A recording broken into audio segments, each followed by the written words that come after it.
Hi friends, it's Deanna Willison with Our Blooming Catholic Life, and today it's a quick review on a classic book by John Michael Talbot with Stephen Raby.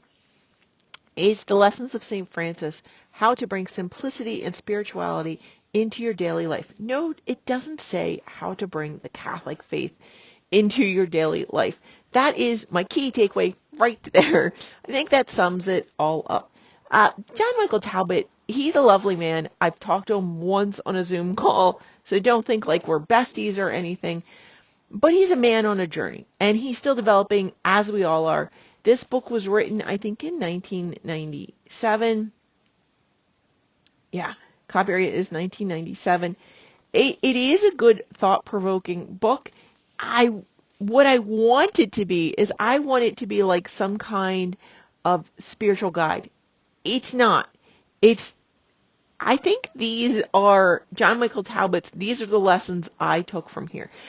So some of the things let me share Murray Bodo's review from the back. This small wisdom book combines personal narration with practical advice to cut across all religious traditions. Through a universally loved life and works of St. Francis of Assisi, the author weaves a guidebook of spirituality for moderns. The whole tapestry works because the strands are strong and reliable. The reader is invited to take up those threads and make not a medieval tapestry, but a refashioned modern life after the pattern of St. Francis. And that is by Murray Bodo, the author of that poetic biography of St. Francis known as The Journey and the Dream, which is considered a classic among Franciscans. But I think this really brings through what it is. It's a small wisdom book combining personal narration with practical advice to cut across all religious traditions. This is not a book meant to help you grow deeper in your faith. It is thought-provoking. It says it's a wisdom book. There is lots of the personal narration. So you're following John Michael Talbot on his journey. At one point, he talks about some famous Third Order Franciscans, and he does mention like Arlo Guthrie. Arlo Guthrie, I don't even know if he's Catholic anymore. He runs his own church. He calls it an interfaith church. They do a lot of community works, but Arlo even says in some of his concerts when he's singing and playing Amazing Grace, it's a bring your own God kind of church. He's not dictating any kind of religion to you. And the quotes in this book are from all across history and religious traditions, poets, whatever. So it is what it is. Although some of them have saint by their names, a lot of times it's just simply Francis or Jesus, and he never, I don't think he ever gives you where these references come from, so you can look them up to get context and go more deeply into the quote. Also, the quotes are all written in a fancy italics script, so they're a little challenging to read. I don't know that you need to see they're indented on both sides, and they change the font, and it's italics. I don't think you need to do all of those. Indenting is enough. Sometimes the points are done out by this symbol, and sometimes they're numbered. And sometimes, although there's a symbol, the actual point is like way down here, the three-word phrase that should be up here to simplify it. So I do have a lot of layout issues with this book, is what I'm saying. There's one chapter that has thought-provoking questions. A couple others do. There's one that's at the end of the chapter like you would expect a book club book to have. The questions are not written how I would write them either. They already have an answer written for you, basically. He's already given you a teaching that he likes. So here it is. It's how the little portion community lives it out. And so, like, here's number 1, and I'll underline. They grow their own food. 2 is, it's over here, vegetable protein. And so when you read the questions, like on food, do I regularly buy things I don't eat, waste, or throw away? How many varieties of cereal, soup, and spice or mustard do I really need? Is my diet balanced and healthy? Do I eat enough fruit and vegetables? Am I consuming too much fat and too many calories while starving myself of proteins and nutrients? Are there ways I can spend less to get more nutrition? Well, he's already answered the question for you with the correct answer a few things ago, so it's more about have you listened to what he has told you to do already? I find those questions poorly written. There's already judgment. There's already they're not written for reflection. They're written for a judgment, because it's not even that there's a right or wrong answer. Do I regularly buy things that I don't eat, waste, or throw away. Could that have been written in a non-judgmental way? Do I regularly use everything I buy? It's as simple as that, right? Do you use everything you buy? How many varieties of soup, cereal, spice, or mustard do I really need? Do I find? How can you rewrite that? I don't know. Do I love all the varieties of everything I have? I mean, that's pretty much answered in the first one if you've answered it properly. You could say, think about things as mundane as cereal, soup, spices. It could give you some categories. So they could be rewritten a different way. Now, John Michael Talbot is a musician and the leader of a community. He is not, as far as I know, he does not have an education degree. So these things might not have come up to him. I don't know who Steve Raby is, except you can find him here on his website. I would think an editor would catch these things. I wish it was organized differently. I wish those questions were written out differently. Because he gave you like these 5 points, and then he gave you more points, and then he gave you questions under those points. Like you get a kind of lost in this. It's almost like stream of consciousness, do what I say thing. It's a little weird. Let's jump back for our normal review. It was written in 1997 originally. Might start in 26. He dedicated to his mother who passed away during this time. He thanked his spiritual father, Father Martin Walter, OFM, in the Franciscan family, and his wife Viola, who helps him with all the work of the Brothers and Sisters of Charity, the church in the world. The table of contents, he's really going with that theme of simplicity. I would have liked to see it's a chapter number, chapter title, and then a page number. A line under the chapter number or a line under the chapter title to kind of separate it so it's not just numbers framing. I think it'd be nice.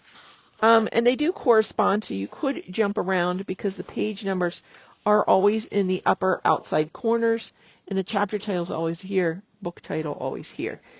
We already talked about the italics, the odd use of organizational structure. Sometimes it's Francis, sometimes it's St. Francis. The original quote of St. Francis, we don't even think that's a quote of St. Francis. So that's what he starts with. And then his next quote is the prayer of St. Francis, which is the actual name of the thing, but we don't think St. Francis actually wrote this. It's other people summarizing St. Francis as the first quote of St. Francis, which kind of sets the tone for the book. That's where I got a lot of it. Even when it talks about Oliver Guthrie, he's one of those Catholics who also studied Buddhism and Hinduism and other spiritual things. So there's marks here that, okay, we're in a time of spiritual crises. People are looking outside the church. Everybody loves St. Francis. Maybe he's a way to living a better life. I think that's the gist of the book. It doesn't really pull you into the Catholic Church. He says things like Francis's love for all of creation, his sermons to the birds of the air and the flowers of the field, and his rapturous communion with the cosmos have led to his enshrinement in millions of bird feeders and garden statues. Okay, that doesn't even necessarily make sense. He gave sermons to the birds of the air. Why did that make him a bird feeder? There's a little jump in logic, but he's saying, and rapturous communion with the cosmos, with God, with the triune God. I think at this point in his journey, maybe John Michael Talbot wasn't willing to be explicit. Maybe he was purposely being a little bit more low-key on some things to draw people in. And that's a problem I have a lot with Franciscan spirituality or Catholics that do that. No, Francis was radical, and he talks about his radicalness here. He was radical not just for his lifestyle, but for his love of God. That was everything. And he so wanted to be like God that he eventually bore the actual stigmata. He was so like Christ that he did that. We have the visions of St. Clare where he became the perfect mirror. And yes, they said, Francis, you can see my church is falling, rebuild the church, which you can see is falling. And it's not that people were then looking for things outside the church. They had a strong Eucharistic devotion to God in the Eucharist, to the real presence of Christ. but they didn't participate maybe all the parts of the Mass. People were illiterate. So even though the Bibles were in the churches, there were Bibles in churches, people, but so few people could read. That's why they had the stained glass windows to teach. That's why priests would give sermons to help people learn more. Now, at this time, I believe was a time that they didn't have seminaries, that preachers would basically have an apprentice system. And so the priests might not even be super literate or educated as well. That kind of happened at different periods of time. And so there wasn't the greatest of education out there, the greatest formation. And so St. Francis really took that on to some degree. You know, he made sure the brothers prayed the liturgy of the hour. Poverty was very important to Francis, but that was so they didn't have to worry about things. You didn't have to worry about people robbing you if you didn't have anything to rob. You didn't have to worry about maintaining your things if you don't have anything to maintain. That made more time for God. It wasn't poverty for poverty's sake. It wasn't simplicity for simplicity's sake. It was doing it so that we could have more time to worship the triune God. And St. Francis often, he would be tempted to just go in contemplation of God. We have that famous conversation where they had, he asked some trusted sources to discern for him whether he should spend time in contemplation or should spend time doing sermons out in the world. And he never said in out doing works of charity. That happened naturally sometimes. Like if he'd met somebody with worse off clothing than him, he would trade clothing. But he didn't necessarily go out of his way to do that. He did work often in a hospital for people with leprosy, and that was part of his conversion, but it wasn't like, must go do charity today.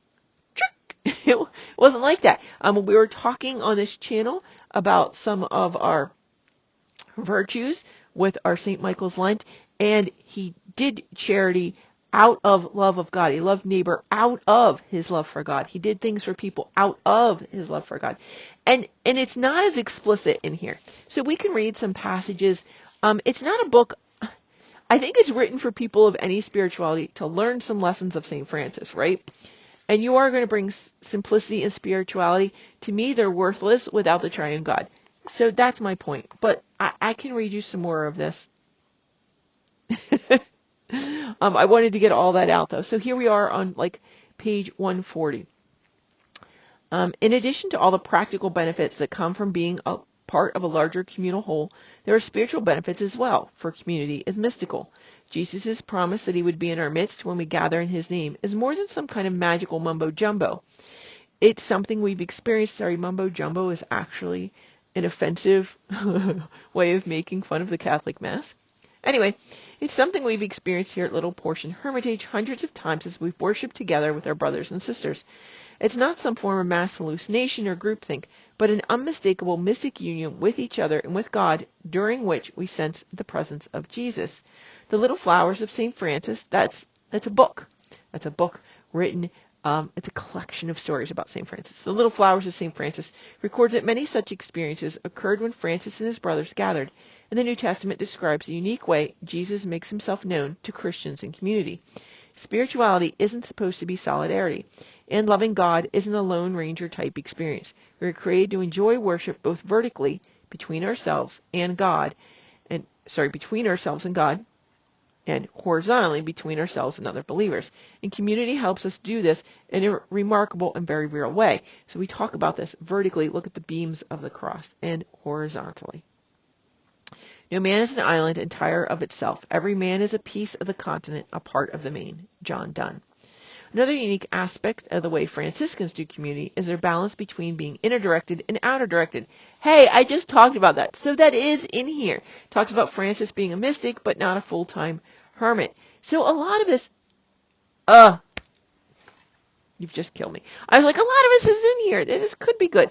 The 20th century monk, Thomas Merton, was not a Franciscan. He was a part of the Cistercian order of the strict observance, also known as the Trappists, which is one of the most contemplative orders. But Merton admired the way Franciscans blended their concern for the inner and outer lives. I'm sorry, Thomas Merton, no, you know how I feel about him. No, I'm not even gonna, I don't care. Not even gonna read that. Nope. Okay. And right after the thing about Merton, and then there's a Buddhist monastic thing. Okay.